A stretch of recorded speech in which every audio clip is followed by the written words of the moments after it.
महिलाओं के लिए स्पेशल, तो किसी भी सूरत में वो कैसे बराबर हो सकता है। और जब टीजीटी पीजीटी की बातें आती है तो वहां 35% महिलाओं का रिजर्वेशन है। तो ये बातें हमको समझ में नहीं आ रही है कि क्या कारण हो सकता है कि दोनों का बराबर होने का। हमको लगता है कि जरूर कहीं न कहीं टेक्निकल फॉल्ट यहाँ पर है, त्रुटि कुछ ना कुछ है जिसके वजह से इस तरह से निर्गत किया गया है।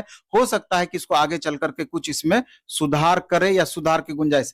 पुरुष वर्ग में तो, मेल में तो ऐसा जो दिया गया है मे भी वो सही होगा, लेकिन फीमेल कैंडिडेट का बराबर नहीं होगा, उसका और होगा और महिला कैंडिडेट अंदर आ सकती हैं। तो ये अस्पष्टता, इस बातों की अस्पष्टता कहीं ना कहीं आयोग को करनी होगी, नहीं तो स्टूडेंट के नजर में जरूर संदेह बना रहेगा कि गड़बड़ी कहां पर है। सर, टाई ब्रेकर को लेकर बहुत सारे लोग कह रहे हैं कि मेरा अंक बराबर है, क्या भविष्य में मेरा मौका मिल सकता है, सप्लीमेंट्री में हम जा सकते हैं या अभी मिल सकता है, इसको लेकर नहीं, 110% ये बातें कंफर्म है कि जिनका भी टाई ब्रेकर में मामला फंसा है और बहुत सारे अभ्यर्थी का फंसा है इक्वल मार्क्स के कारण, तो निसंदेह उनको मौका मिलेगा। क्योंकि आप देख रहे हैं कि 6 to 8 का मैक्सिमम सीट वैकेंट होगा, 1 to 5 का वैकेंट होगा, 9-10 का सीट वैकेंट होगा। क्योंकि कॉमन अभ्यर्थी जो 11-12 में है वहां रिजल्ट होगा ही होगा, 9-10 में रिजल्ट होगा ही होगा।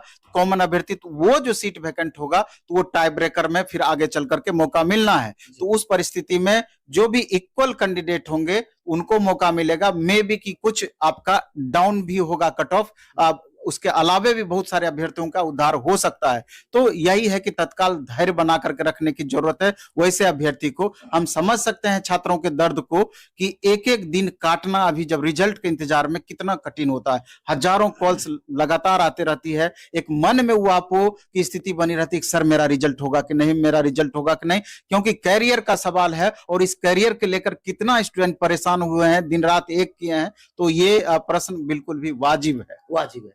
सर, जिस तरीका से मान लीजिए अभी तक जो रिजल्ट दिया गया है, किसी का तीनों में, किसी को देखिएगा तो और आने वाला है उसमें भी हो सकता है, तो क्या वो काउंसलिंग कराएंगे तो तीनों चारों में कराएंगे या एक जगह कराएंगे, क्या है इस पर कुछ क्लियर हुआ है? जैसे कि मेरा मानना है, और कुछ कैंडिडेट जिसका दोनों जगह रिजल्ट हुआ है 6 to 8, 9, 10, तो उसके एडमिट कार्ड भी जो जारी किए गए हैं, तो मेरे ख्याल से वो समान डिस्ट्रिक्ट ही दिया गया है और एक समान डिस्ट्रिक्ट। हाँ, और काउंसलिंग उनको एक ही जगह कराना होगा अपर लेवल में, हमको जैसा समझ में आ रहा है। जैसे अगर किसी का 11-12 में भी आ गया, नीचे में आ गया, तो तीनों जगह काउंसलिंग का बात ही नहीं है। और यही प्रोसेस होना भी चाहिए और इसी से मैक्सिमम छात्रों का भी उत्थान हो सकता है, उद्धार हो सकता है, भलाई हो सकती है, 10,000 प्लस रिजल्ट एडजस्ट हो सकता है। तो मेरे ख्याल से वो आपको कुछ देर में और क्लियर हो जाएगा ये मामला, जब कराएंगे तो हाँ क्लियर हो जाएगा। लेकिन मेरा अपना मानना है कि यही प्रोसेस किया गया है, क्योंकि कुछ कैंडिडेट से भी हमने इस मामले में बात किया है, तो उनका कहना है कि एक ही जगह हम लोगों को काउंसलिंग कराना है। बहुत सारे अभ्यर्थी ये वेट कर रहे हैं, जैसे अभी उर्दू में चले जाए, कुछ ऐसे सब्जेक्ट है अरबी कोगरा में कि वहां पुरुष से भी महिला का कट ऑफ है, ये अभ्यर्थी कह रहे हैं, ये मैं नहीं कह रहा हूँ, आप कट ऑफ भी देखे होगा, ये संभव है या नहीं? बिल्कुल संभव नहीं है। यहाँ पर भी त्रुटि वाली ही बात होगी कि पुरुष से ज्यादा कट ऑफ महिला का, जबकि रिजर्वेशन स्पेशल इन लोगों को दिया गया है, तो ये हमको सही प्रतीत नहीं होता है। हाँ, ये कुछ और, हाँ कुछ और मामला इसमें है, जैसे कि संस्कृत को लेकर के कुछ मामला है, उर्दू को लेकर के कुछ मामला है कि नंबर ऑफ वैकेंसी जितना एक्सटेंडेड वैकेंसी था, जितना ऐड किया गया था, और उससे कई गुना कम रिजल्ट दिया गया। संस्कृत में तो, उर्दू में तो यहाँ तक था कि जितनी वैकेंसी बिना ऐड का था तो उससे भी कम रिजल्ट, 1200 कुछ रिजल्ट मात्र दिया गया। तो आखिर वो जो सीट बचा हुआ है उसका क्या, आखिर कम रिजल्ट देने का क्या कारण है? स्टूडेंट पूरा नहीं हो पाया, क्वालिफाई नहीं कर पाए, क्या कारण है? ये जांच का विषय है। तो ऐसे भी कई मामलात हैं और एक दो स्टूडेंट अपना डिटेल भी हमको भेजे हुए हैं कि 10 नंबर उनका कट ऑफ से ज्यादा है, फिर भी उसका सिलेक्शन नहीं हुआ है। वो तो जांच का विषय है कि मार्कशीट वगैरह, हाँ, अब वो देखना हमको है, अभी हम जांच उसका नहीं कर पाए हैं, आखिर क्या कारण इसका हो सकता है।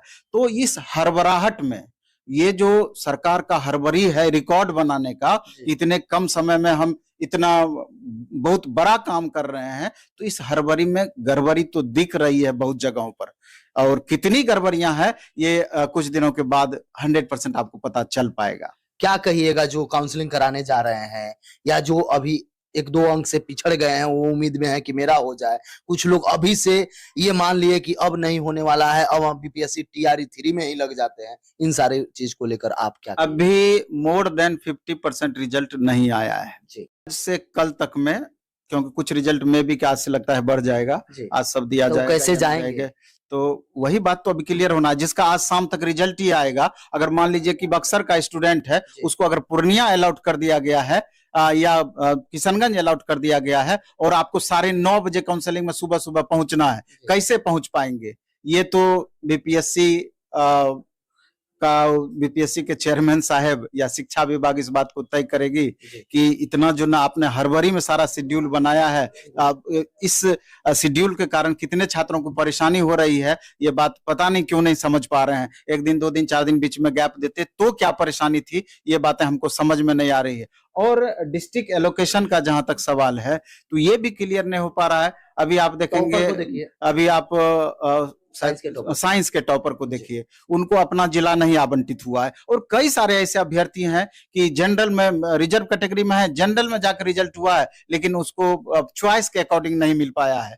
तो ये इसका क्या पैमाना होता है? ये चॉइस पैमाना हमको समझ में नहीं आ पा रही है क्योंकि इस पर टिप्पणी शायद चेयरमैन सर भी किए थे इस बात पर, लेकिन उनकी बातों की इस मामले से स्पष्टता नहीं साबित हो पा रही है कि आधार क्या है इसका जिला आवंटन का। सर इस सब से इतर इतना कम समय में, सर ये एक चैलेंजेज काम था, और कम समय में इस तरीका से, जिस तरीका से एक एक दिन में 80 प्रकार से बताए थे कि 80 तरह का रिजल्ट, सब्जेक्ट का अलग अलग रिजल्ट देना है, सबका अलग अलग करना है, सब कुछ कर पाना संभव? सर कुछ तो मेहनत की है सर।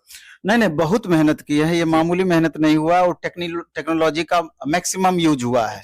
तो टेक्नोलॉजी फेल नहीं करेगी तो इसकी भी गारंटी नहीं है, क्योंकि कई जगह आप देख रहे हैं ये जो उथल पुथल है, तो कहीं ना कहीं कुछ ना कुछ वजह तो है जिसके वजह से मेल फीमेल का बराबर या फीमेल का ज्यादा हो जा रहा है मेल से। तो कहीं ना कहीं कट ऑफ का जहां तक सवाल है, तो कट ऑफ जैसे हिंदी का रहा 89 कट ऑफ चला गया, कुछ पेपर में और ज्यादा कट ऑफ चला गया, बाकी कुछ पेपर में कट ऑफ डाउन हुआ।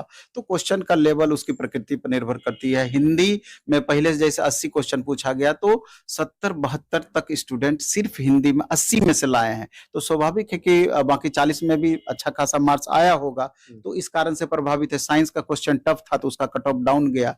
तो हमने तो जो प्रिडिक्शन लगाने का काम किया, तो हिंदी पर कहीं ना कहीं सही तरीके से लगता है कि नहीं गौर कर पाए, लेकिन बाकी पेपर में तो लगभग आपका उसी रेंज में जा रहा है। और आगे भी उम्मीद करते हैं कि एक प्रेडिक्शन जो था इतने दिनों का, तो उसी लेवल में रहना है। हाँ, इसका सबसे ज्यादा प्रभाव पड़ेगा 11-12 पे, यानी पेपर 2 पर। उसका कट ऑफ निश्चित रूप से एक सीमित दायरे में रहने की संभावना है।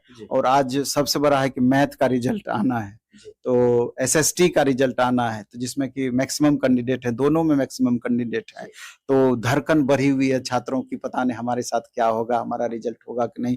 83, 83, 84 भी लाए हुए हैं, वो भी बार बार फोन करके परेशान है। लेकिन हमको लगता है कि जो लिमिट है जनरल कैंडिडेट का 9th-10th मैथ में 82 से 85 का हमने कट ऑफ तय किया है, फिर उसी तरीके से कैटेगरी बाय कैटेगरी गिरावट आया है, तो हम मेरे ख्याल से लगभग उसी रेंज में रहने की संभावना है। सोशल साइंस में भी लगभग 82 से 85 का ही उसमें एक कट ऑफ हमने तय किया था, कैटेगरी बाय कैटेगरी फिर जो अंतर थी, तो उसका भी उसी दायरे में रहने की संभावना है। तो जल्द ही ये बातें, आज तो क्लियर सारी बातें हो ही जाएगी, दूध की दूध पानी के पानी, लेकिन कट ऑफ जब भी होता है तो वो अनुमानित ही होती है, इस बात को भी समझना है। कोई एग्जैक्ट कट ऑफ बता देगा तो इसकी कोई गारंटी नहीं है कि आप जो बता रहे हैं वो